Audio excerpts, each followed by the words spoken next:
Alors c'est un court-métrage qui s'appelle Une sonate et qui parle d'un couple fanatique de Beethoven. Et un jour, lorsqu'il joue la sonate au clair de lune, l'homme du couple fait une fausse note. C'est le départ d'une dispute conjugale qui va avoir des conséquences disproportionnées. Je n'en dis pas plus pour ne pas révéler la fin du film.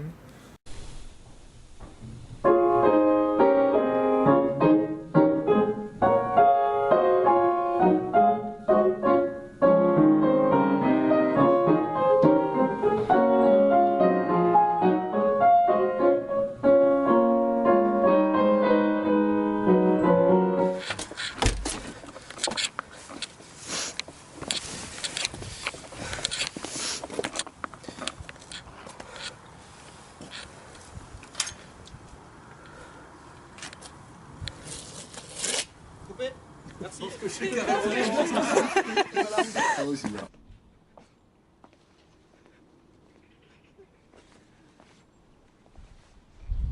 Coupé.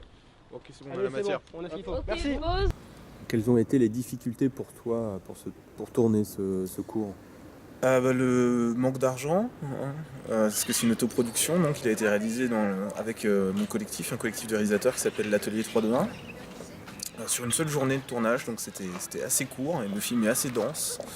Donc la difficulté ça a été essentiellement ça. Et on tenait vraiment à voir les mains des pianistes en fait dans le chant pour créer un effet dramatique justement sur appui sur les notes et quelque chose d'une rythmique. Et du coup on a fait appel à des doublures.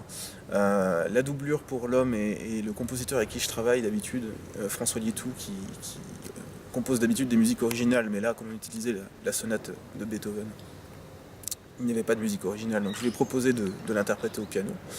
Et côté féminin, on avait Anne-Sophie Poteau, qui est une pianiste professionnelle et qui est venue très gentiment nous consacrer 1 heure de son temps pour faire les prises de vue des mains sur le piano pendant qu'il interprétait la sonate. En tout, on doit être à une dizaine de festivals maintenant, en plus des diffusions à côté, ce qui a été un vrai succès surprise parce qu'on ne s'attendait pas du tout à ce qui marche, notamment du fait qu'il soit un peu percutant, qui remue un petit peu les spectateurs, mais voilà, on est très contents. Tu l'as proposé dans combien de festivals? Alors je ne sais pas comptabiliser exactement, je pense qu'on a fait une centaine d'envois en festival et on est quand même plutôt content, c'est un bon résultat d'avoir quasi 10% de réussite, c'est déjà bien. Tu es parisien, tu as été jusqu'où pour présenter ton film? Alors il a été sélectionné le plus loin en Russie, dans un festival international. Je ne me suis pas déplacé là-bas parce que c'est une compétition en ligne. Sinon c'est resté aux alentours de la région parisienne, proche banlieue, et à Vernon, voilà. C'est le plus loin après en France. Ton projet futur? Alors là je travaille, en fait c'est un film qui est co-réalisé, j'ai oublié de le préciser jusque-là, mais en fait on travaille sur d'autres projets au sein de notre structure, donc le collectif de réalisateurs. Et moi-même et mon co-réalisateur travaillons sur notre premier court-métrage produit, pour lesquels on est en train de chercher des subventions. Et voilà, maintenant ça dépend plus de nous. Le thème du film?